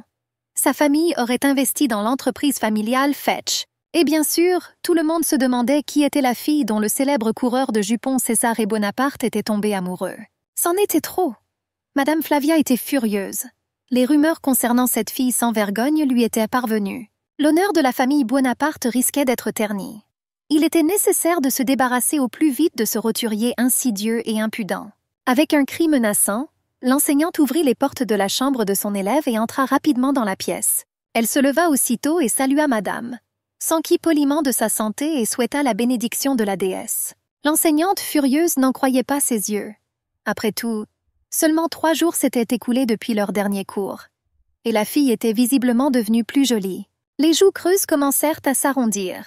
Les blessures et les ecchymoses sur le corps disparurent pratiquement. Maintenant, l'étudiant ressemblait à une jeune fille issue de légendes anciennes qui attirait les marins au fond de la mer. Madame Flavia raconta à haute voix les rumeurs qui circulaient dans tous les recoins du domaine, ainsi que l'apparence inconvenante d'une femme sans vergogne devant des gentilshommes. Après tout, elle aurait dû rester assise tranquillement dans le manoir, à corriger sa démarche, et non pas dans la fontaine, pieds nus et trempés. Adèle a présenté ses plus sincères excuses. Elle-même n'était pas contente de ce qui s'était passé. Mais la servante demanda alors la permission de dire quelques mots. Éphonie était présente dans la pièce et entendit tout. Selon elle, l'étudiante a déjà suffisamment perfectionné sa démarche, qui répond aux standards de la haute société. Il peut donc être judicieux de passer à l'étape suivante de la formation, afin que la dame puisse acquérir de nouvelles compétences utiles. Madame haussa un sourcil. Il semblait que l'impudente jeune fille avait pris Éphonie en pitié et l'avait attirée à ses côtés. Et M. César observait l'entraînement. Il fallait s'adapter à la situation et trouver une solution plus réfléchie pour se débarrasser de la cireuse de chaussures effrontée. Cependant, la leçon suivante a également montré que l'élève faisait de son mieux. Elle comprenait tout sur le vif et prenait en compte chaque détail. Et c'était très différent des autres filles. Elles étaient hystériques à la moindre difficulté. Mais là, Madame n'avait absolument rien à redire. Ce soir-là, Madame Flavia se reposait dans ses appartements. Elle réfléchissait à la situation qui s'était produite. Soudain, quelqu'un le salua. Lucrezia della Valle entra. Ce n'était pas pour rien qu'on la surnommait la première beauté de la haute société. La femme idéale, admirée de tous. Madame demanda quelle était la raison de cette visite inattendue. Elle avait entendu dire que la crème de la société était arrivée ici. Les domestiques étaient débordés. Il semblait qu'une réception fastueuse était prévue pour la délégation d'Orchénine. On sait que M. César entretient des liens étroits avec l'Empire Orchénine. Il y a peu, il a même aidé le nouvel empereur à monter sur le trône. La jeune fille demanda si tout allait bien pour le monsieur. Après tout, la dame n'était pas sortie en public depuis un certain temps. Elle ne pouvait donc pas le voir. Madame comprit que les rumeurs avaient atteint le domaine des Laval. Et Lady Lucrezia en était inquiète. Après tout, elle adorait ce gentleman depuis longtemps. Madame Flavia décida de révéler quelques détails de cette histoire, afin de faire comprendre à Lucrèce le lien familial qui les unissait. Soudain, une pensée lui traversa l'esprit, qui tracassait l'institutrice ces derniers temps. Comment chasser l'impudent roturier du lotissement? Que Lucrèce l'aide. Après tout, Madame était sous l'étroit contrôle du maître, et elle avait déjà reçu un avertissement. Et Lady Lucrezia était l'élégance même, et elle était directement intéressée par sa place d'épouse de César. Madame regarda attentivement la jeune femme dans les yeux, et choisissant soigneusement ses mots, elle commença son récit. La jeune fille dont on entendait parler est une parente directe du monsieur. Elle est la fille de Madame Katharina et de Monsieur Rohan Bonaparte. Lady Lucrezia rougit.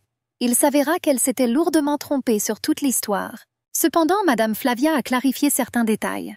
Madame Adélaïde Bonaparte est la sœur cadette de Monsieur César, bien qu'en réalité, son origine ne soit pas entièrement connue. Après tout, impossible de poser directement la question à Katharina et Rohan Bonaparte. Un indice clair a été donné. La dame a alors pu comparer elle-même les mots d'adieu et en tirer ses propres conclusions. Lucrèce souhaita sincèrement à Madame la bénédiction et la protection de la déesse. Après tout, grâce à cette conversation, bien des choses purent être comprises et comparées. C'était l'heure du thé du matin. La jeune femme savourait une tisane délicieusement infusée, accompagnée d'une variété de desserts. La femme de chambre insista sur la nécessité d'une promenade matinale. Après tout, cela faisait partie de la routine quotidienne. Cependant, Adèle s'y opposait. La peur la submergeait après tout ce qui s'était passé dans le parc. Pour éviter de croiser les invités, vous pourriez vous promener vers le jardin d'eau. Il y avait là un immense hydrolide qui émerveillerait la dame jusqu'au plus profond de son âme. La jeune fille s'adoucit un peu. Peut-être la servante éprouvait-elle une pitié ordinaire pour elle. Et elle remercia sincèrement Éphonie pour son inquiétude. Le parc était d'une beauté saisissante. Les cascades des fontaines étaient impressionnantes par leur ampleur. De nombreuses sculptures d'eau ornaient la composition. Les dieux et déesses de marbre semblaient vivants. Adèle, accompagnée de sa servante, admirait les fontaines. Et l'air chargé d'humidité soulageait son cœur blessé. Il y avait déjà quelqu'un à l'une des fontaines. Dame Lucrezia della Valle, accompagnée de son compagnon, les salua. Adèle fit une profonde révérence. C'était presque parfait. Elle souhaitait la bénédiction de la déesse. Lucrèce a déclaré ne pas se souvenir d'avoir rencontré la jeune femme dans un salon ou un bal. Son interlocuteur a précisé qu'elle n'avait pas encore fait ses débuts dans la haute société. La noble dame révéla alors son nom complet. Lucrezia, de la famille des Laval. Elle haussa un sourcil interrogateur en direction de la jeune femme. C'était précisément le moment que la simple cireuse de chaussures avait tant redouté. Mais elle rassembla son courage. Et elle imagina qu'elle s'appelait Adélaïde Bonaparte. L'invitée parut sincèrement surprise. Peut-être s'agissait-il d'une nouvelle blague répandue dans la haute société. Après tout, la dame venait tout juste de réintégrer la société. Adèle a dissipé ses doutes. Elle appartient bel et bien à la famille Bonaparte. Cependant, en raison de circonstances particulières, elle a grandi séparée de son frère aîné César. L'interlocuteur fut encore plus surpris. Il s'avéra que la dame habitait le même manoir que M. César, dans l'aile principale de Bonaparte. Elle a ensuite proposé à la jeune femme de voyager, de quitter Fornati et d'explorer les différents recoins de Sainte-Nard. La jeune fille murmura qu'elle comptait rester près de sa famille. Ici, au domaine de Bonaparte, il y eut un silence. Adèle ne parvenait pas à déchiffrer l'expression d'une telle beauté. Peut-être était-elle simplement nerveuse, ou parce que son interlocutrice était une vraie dame. Après un bref adieu, Lucrèce souhaita à la jeune femme protection contre les meurtriers du ciel et des eaux. Et elle s'éloigna rapidement. Le visage de la servante exprimait clairement de l'inquiétude. Madame Delaval savait quelque chose. Les paroles prononcées au moment des adieux étaient troublantes. Le maître devait être informé de toute urgence. Même si Lady Lucretia n'entre pas en confrontation ouverte avec le jeune maître, les récifs peuvent être plus terribles que les vagues. La voiture, tirée par 2 chevaux, avançait d'un pas vif dans la lumière du soleil couchant. La dame et son assistante, Hazel, quittèrent le domaine. Lucretia consulta sa compagne. Elle ne savait que faire dans cette situation. Il semblait que M. César était de nouveau tombé amoureux d'une prostituée. Elle ne comprenait pas la raison de cette alerte. Après tout, il s'avéra qu'Adélaïde était la sœur cadette de M. Bonaparte. Cependant, la jeune fille était catégorique. Les mains de la jeune fille du parc ne pouvaient appartenir à une noble dame. Il semble que César haïssait tellement sa fiancée qu'il fit venir une jeune fille de la rue et l'appela sa petite sœur. Et si cette coquine ne parvient pas à garder M. César, elle voudra probablement épouser le frère de Lucretia. Il fallait agir de toute urgence, avant que cette prostituée n'enlève M. César. De plus, elle pourrait devenir membre de la famille Delaval. Hazel insista sur le fait qu'ils devaient trouver un moyen de chasser la jeune fille eux-mêmes. Cependant, Lady Lucretia ne voulait pas commettre d'erreur et nuire à qui que ce soit. La compagne lui promit alors son aide. La dame ne s'attendait pas à un tel cadeau. Et elle était sincèrement heureuse de la présence d'une personne aussi dévouée. La file de voitures, tirée par 2 chevaux, s'étendait sur une centaine de mètres. L'allée du domaine de Bonaparte était couverte des armoiries de diverses familles aisées. De nombreux nobles hommes et dames ont eu l'honneur d'être invités à une réception sociale au domaine de Bonaparte. Les domestiques couraient à toute vitesse.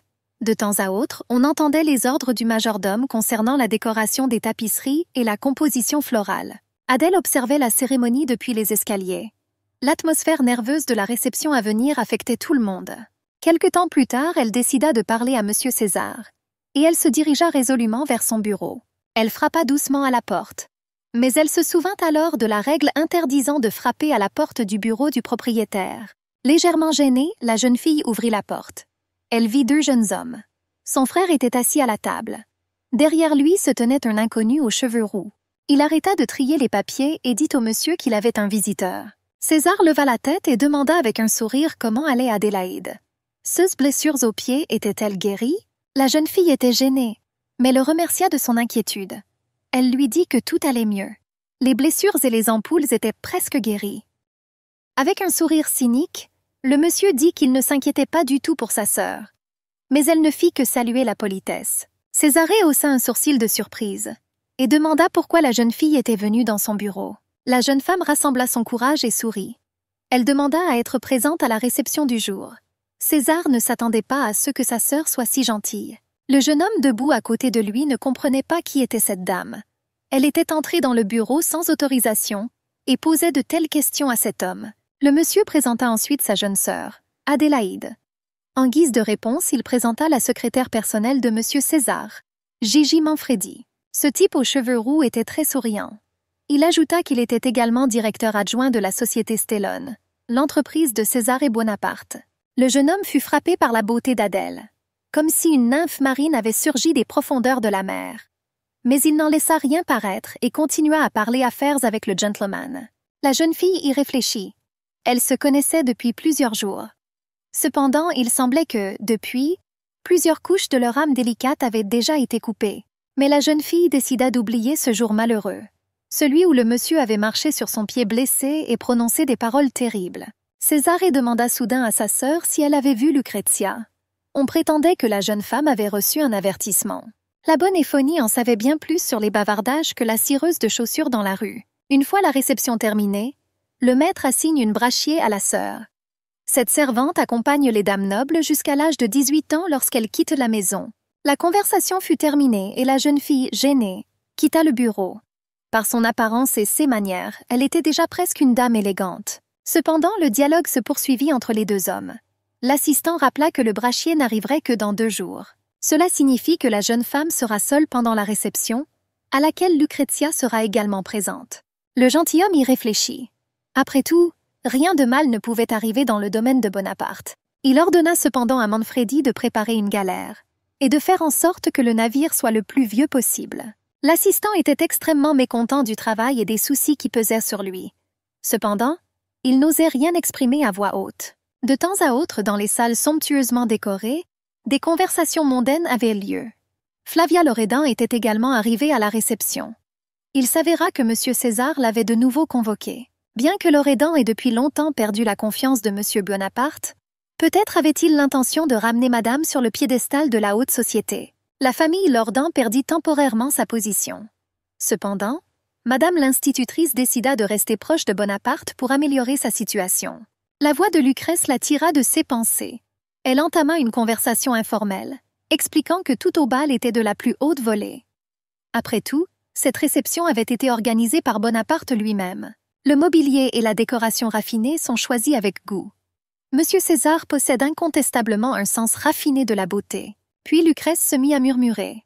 Elle suggéra de parler des choses dont il fallait se débarrasser dans cette belle demeure. Madame était visiblement gênée. La peur brillait dans ses yeux. Elle ne pouvait rien ajouter à la conversation qui avait eu lieu le jour de l'arrivée de Dame Lucrèce. La jeune fille a alors laissé entendre qu'il valait peut-être la peine de parler de cette affaire avec Monsieur César. Et pour raconter les révélations que j'ai reçues de Madame la maîtresse d'étiquette, concernant l'origine de Lady Adélaïde Bonaparte, Madame était hors d'elle. Elle ne comprenait pas comment une telle chose avait pu arriver. Après tout, elle appréciait Lady Lucrezia et lui faisait confiance. Mais la traîtresse dame se contenta de dire qu'elle était très contrariée. Après tout, Monsieur César avait confiance en Madame, et elle révéla leur secret commun. La dame sourit avec charme, mais son regard était glacé. Elle ne souhaitait pas affronter Madame Flavia. Elle désirait simplement un peu d'aide pour leur cause commune. Tout restera strictement confidentiel. C'était pitoyable de voir l'enseignante. Son visage était déformé par une grimace de haine. Elle s'était involontairement attirée dans un piège. Elle dit entre ses dents, regardant son interlocuteur rusé, qu'elle était d'accord. L'atmosphère du domaine était à la fois solennelle et joyeuse. On entendait la musique dans tous les recoins. Dans la salle de bal, des couples dansaient. Des messieurs en habits de soirée et de belles dames vêtues de robes de toutes les couleurs possibles. Adèle était assise devant un grand miroir. La femme de chambre annonça que la réception avait déjà commencé. En chemin, elle l'aida à se coiffer avec élégance. La jeune femme craignait de retarder Éphonie, mais elle n'était pas pressée. Après tout, elle n'était pas une aristocrate, et sa présence à la réception n'était pas obligatoire. Voyant l'inquiétude de la jeune fille, elle en demanda la raison. La pupille était contrariée que tout le monde puisse voir ses défauts et ses faiblesses. Mais la jeune femme était tout simplement magnifique. Et si une telle beauté apparaissait dans la salle de bal, tout le monde se tournerait vers elle. Adèle ne faisait pas entièrement confiance à son assistante. Au moindre faux pas, les requins de la société lui mordraient à pleines dents. Éphonie a décidé de remonter le moral de la débutante. Après tout, les préparatifs de la réception peuvent être plus intéressants que la réception elle-même. Lady Bonaparte ne porte jamais 2 fois la même tenue. Chapeau, parapluie, robe, bijoux et même bas. Tout cela a été acheté neuf à chaque fois. Vous devrez donc vous rendre quotidiennement dans la rue Bella Stella. Même en tant que cireuse de chaussures, la jeune fille connaissait cette rue. Mais elle n'y était jamais allée. Cet endroit était trop beau et resplendissant, et elle sentait qu'elle n'avait aucun droit d'y aller. Même les noms des boutiques ressemblaient à des vers de poèmes romantiques. Les paroles de la servante excitèrent profondément la belle. Elle eut envie de poser encore et encore des questions sur ce lieu merveilleux, et de s'imaginer au milieu des magnifiques vitrines et enseignes. Soudain, quelqu'un frappa à la porte de la chambre. Les dames n'attendaient personne, et en même temps, elles étaient méfiantes. Madame Flavia se tenait sur le seuil. Son allure était inhabituelle, un regard en coin et un col légèrement froissé, comme si elle était pressée d'arriver quelque part. Elle se tourna vers Éphonie. Madame Eva souhaitait un rapport complémentaire concernant Monsieur César. Pour cela, les notes de la servante étaient nécessaires. Elle devait donc accompagner Madame immédiatement. Éphonie retourna dans la chambre un instant et rapporta une affaire urgente. Quelque chose tracassait son assistante. Mais derrière la porte, Madame la pressa. Après tout, la présidente attendait son rapport. Et la servante s'éloigna en hâte. Adèle décida de lire un peu. Elle prit un livre et s'assit sur un élégant pouf. Une musique à peine audible provenait de la salle de bal. Mais ses rêves la conduisirent à Bella Stella Street. La jeune fille était si excitée qu'elle ne parvenait pas à lire une seule ligne, ni même à relier les lettres pour former des mots. Soudain, on frappa à nouveau à la porte. Éphonie n'avait pas pu revenir si vite. Elle se demanda alors qui cela pouvait être. Une voix insistait. Il n'était pas nécessaire d'ouvrir. C'était simplement un cri avertissant du danger. Adèle regarda autour d'elle. Il n'y avait personne dans la pièce à part elle. On ne savait pas de quel genre de voix il s'agissait. On frappa à nouveau à la porte. Et soudain, la porte s'ouvrit. Sur le seuil se tenait une inconnue, une casquette enfoncée sur les yeux. On aurait dit une servante du manoir. Du moins, c'est ce que disait son uniforme. Elle demanda pardon pour être entrée sans autorisation. Mais la situation ne tolérait pas de retard. Elle raconta que le propriétaire avait appelé sa sœur d'urgence. Une voix répétait sans cesse le danger. Quelque chose n'allait pas. La servante paraissait trop jeune. Les vêtements étaient clairement trop grands. Cependant, César aurait pu appeler sa sœur. Peut-être pour lui dire quelques mots d'adieu avant de partir à la découverte du monde. Et elle accepta. Elle jeta une étole de soie sur ses épaules. La servante conduisit rapidement la jeune fille à l'étage. Elle lui dit que le maître l'attendait sur le toit. Adèle ralentit un peu. La voix hurlait déjà dans sa tête, et ses jambes refusaient de suivre la servante. Bien qu'elle ait pensé différemment, César refusait de révéler ses plans à un serviteur. Tout semblait donc plausible. Tout au bout de l'escalier, la jeune fille annonça qu'ils étaient arrivés. Et elle ouvrit la porte menant au toit. Le vent soufflait fort. Les cheveux dénoués flottaient. La jeune fille sortit sur une petite terrasse sur le toit. Mais le monsieur n'était pas là. Elle se tourna alors vers la servante pour savoir ce qui se passait. Mais quelqu'un la repoussa dans le dos. Impossible de rester sur le bord. Et Adèle s'envola. La fille à la casquette resta debout sur le toit du manoir Bonaparte. Pendant ce temps, 1 million de bougies brûlaient dans la salle de cérémonie. Une musique agréable résonnait. Le vin coulait à flots. Tout le monde félicitait le duc. Quel homme incroyable! Il est le plus jeune à devenir prieur. De plus, il a récemment pu placer sur le trône un prince d'un pays voisin. L'empereur actuel était un cousin de César. Les avantages politiques étaient donc évidents. Le droit de vote au Parlement était très important. Le jeune homme était issu d'une bonne famille.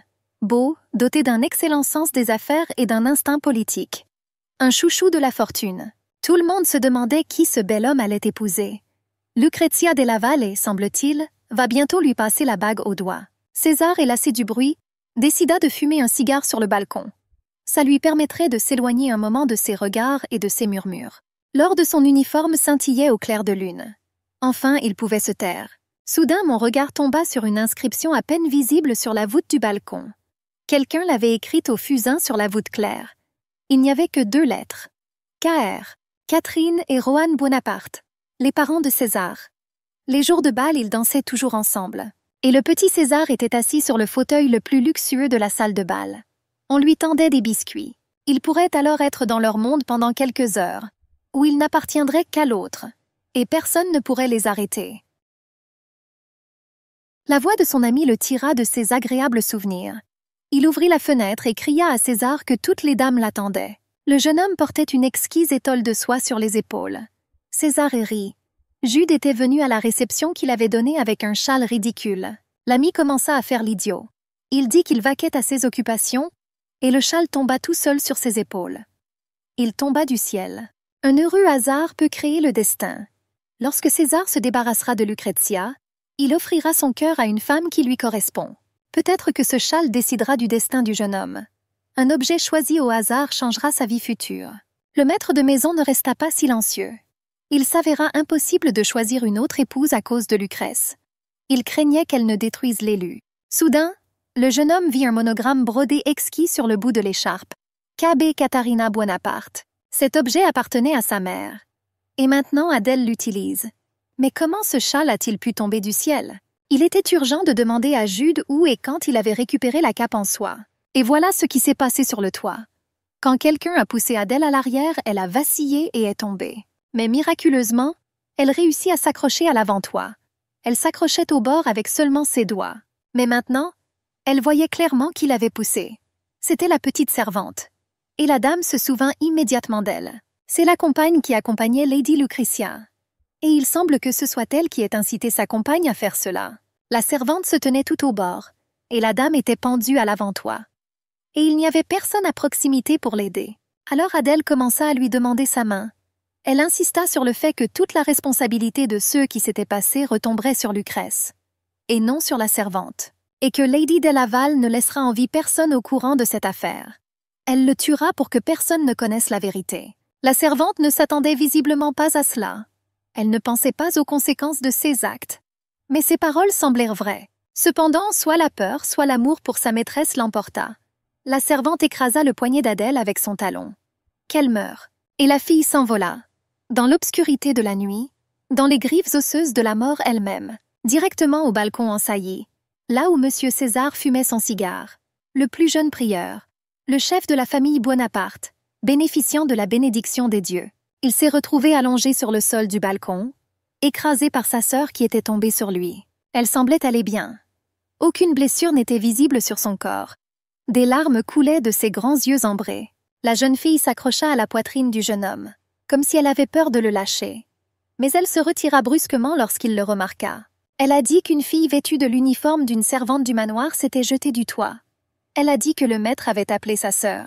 Il fut extrêmement surpris. Surtout quand il s'avéra que la dame avait reconnu la jeune fille. C'était la servante de Lucrèce, son épouse. Jude courut aussitôt sur le toit. Mais le criminel était trop rapide. Il ne pouvait pas la rattraper.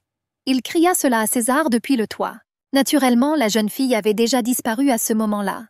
Le monsieur murmura, tenant toujours la main de sa sœur, tombée du ciel comme une vague. Au fait, la jeune fille portait un fin maillot de corps en batiste. Et c'est dans cet air indécent qu'elle comptait venir dans la chambre de son frère. Adèle était gênée. Ses joues étaient en feu. Elle n'avait pas eu le temps de s'habiller. Mais l'urgence était là, et son châle s'était envolé en tombant du toit. César était tellement en colère à cause de ce qui s'était passé qu'il ne pouvait contenir ses émotions. Mais la fille réfléchissait et ne réagissait pas aux attaques de son frère. Il était urgent de dissimuler l'apparence inconvenante de la belle.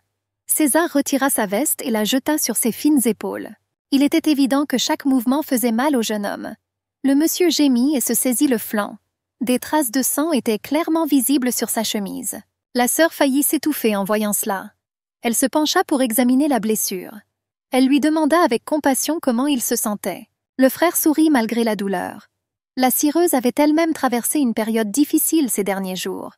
Elle s'enquérait maintenant de sa santé. Peut-être avait-elle oublié comment sa botte avait écrasé son pied douloureux. Ou les paroles blessantes prononcées sous le coup de la colère. Le jeune homme voulait que cette fille le courtise. Il avait même des images indécentes en tête. Mais quelqu'un courait déjà vers eux. C'était un ami qui était descendu du toit. Jude était très inquiet pour son maître et sa sœur. Au cabinet, le médecin examina la blessure de César. L'énorme échymose sur son flanc était effrayante. Heureusement, les organes internes n'ont pas été gravement touchés. Cependant, il est conseillé d'éviter toute activité physique pendant un certain temps. Et bien sûr, pendant la convalescence, il faut arrêter de fumer. César jura. Mais le médecin était catégorique. À partir de demain, il faudra appliquer des compresses quotidiennement. Le médecin enverra quelqu'un. Mais son patient a refusé, lui demandant de laisser tout le nécessaire pour les soins. Adèle comprit pourquoi elle devait suivre la servante inconnue. C'était à cause de l'attitude de César envers les affaires. Soudain, la porte du bureau s'ouvrit brusquement. Éphonie entra dans la pièce sans frapper, criant que la dame avait disparu et qu'elle cherchait sa protégée. Mais la servante vit alors Adèle, sous une apparence inappropriée et dans un état lamentable. Le monsieur sourit légèrement et raconta ce qui s'était passé sur le toit du manoir, puis sur ce balcon maudit. C'était dommage de voir Éphonie. C'est à cause de son insouciance qu'elle a dû laisser sa protégée tranquille. Bien que des doutes sur la véracité des propos du professeur me soient immédiatement venus à l'esprit, il était alarmant que la dame ait besoin d'un rapport urgent lors de la réception. César n'accusa pas la servante de négligence. Après tout, Madame Flavia elle-même était venue la chercher. Elle aurait transmis l'ordre de la maîtresse. Il était impossible de la soupçonner. Jude entra dans la pièce. Tous les regards se tournèrent immédiatement vers le jeune homme aux cheveux roux. Il rapporta que, sur ordre du seigneur, les chevaliers devaient emprisonner Madame Flavia Lordan. De plus, quiconque tenterait de quitter le domaine serait arrêté. César fut satisfait de l'ordre exécuté. Il demanda à son assistant si la galère était prête. Il le confirma. Il fallait alors l'envoyer à la chère Madame Flavia. César prononça ces mots avec émotion et éteignit son cigare. Et maintenant, il exigeait qu'on lui amène Lucrèce. Et le plus vite possible. Une longue conversation s'annonçait. On frappa à la porte. Adèle se souvint immédiatement de la règle. Ne frappe pas à la porte du bureau de ton frère. La raison était désormais claire. Seul un inconnu frappait à la porte. C'était comme un panneau conventionnel annonçant un danger. Et cela donnait le temps de se préparer. Le monsieur ordonna à sa sœur de s'asseoir à côté de lui sur le canapé et de se rapprocher le plus possible. On annonça l'arrivée de Lucrezia de Laval. Elle avait un air angélique. Ses mains étaient jointes avec soumission sur ses jupes. Ses yeux étaient à moitié baissés. Le monsieur s'excusa d'avoir rencontré Lady de Laval dans un tel état. Après l'examen du médecin, son torse était nu. La jeune fille leva les yeux. Et devant elle apparut une image qui la choqua. Sur le canapé, un monsieur était assis avec sa sœur. Lucrèce bégaya, ne parvenant qu'à adresser le salut traditionnel au maître. Elle resta plantée là, incapable de bouger. César fit signe à sa fiancée de s'asseoir sur le canapé. Elle n'osa pas refuser, même si ses jambes n'obéirent pas tout à fait. Il y avait une petite servante à côté de Lucrèce. Et c'était visiblement une autre fille. Adèle remarqua immédiatement que la dame avait déjà réussi à changer de servante. Le monsieur y prêta immédiatement attention. Il demanda si la dame avait toujours eu cette fille comme servante. Elle confirma. Oui, la servante d'Anise. César commençait à s'énerver. Seule Lucrezia pouvait mentir et esquiver aussi effrontément. Mais elle tint bon. C'était cet assistant qui le servait depuis tout ce temps. La dame toucha nerveusement sa cape et demanda à la petite fille de confirmer ses paroles. Elle accomplit sans aucun doute la volonté de sa maîtresse. Le gentleman remarqua les mouvements rapides de Lucrèce. Sans l'histoire de mariage, elle aurait fait une partenaire d'affaires idéale. La dame rougit et le remercia. César n'en croyait pas ses oreilles.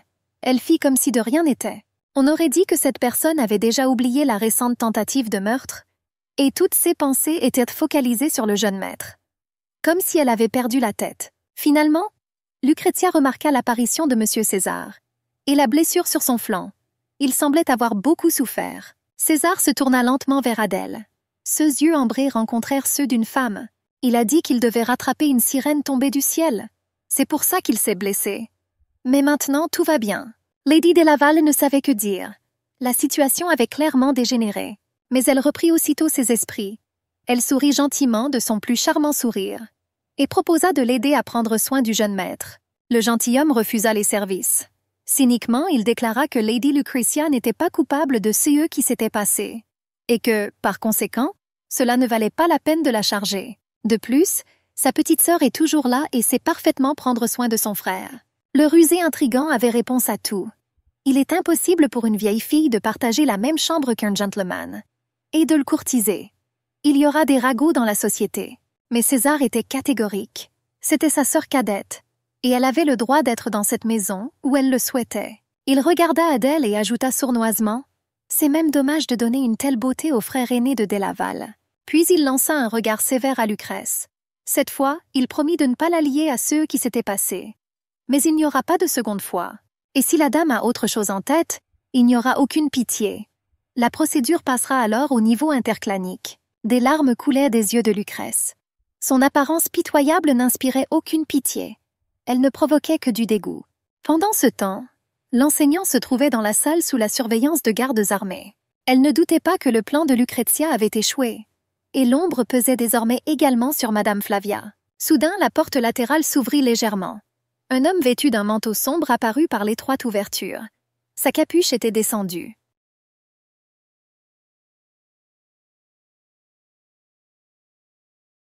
Conformément à l'ordre du chef de la famille Bonaparte, Madame Flavia Lordan devait le suivre.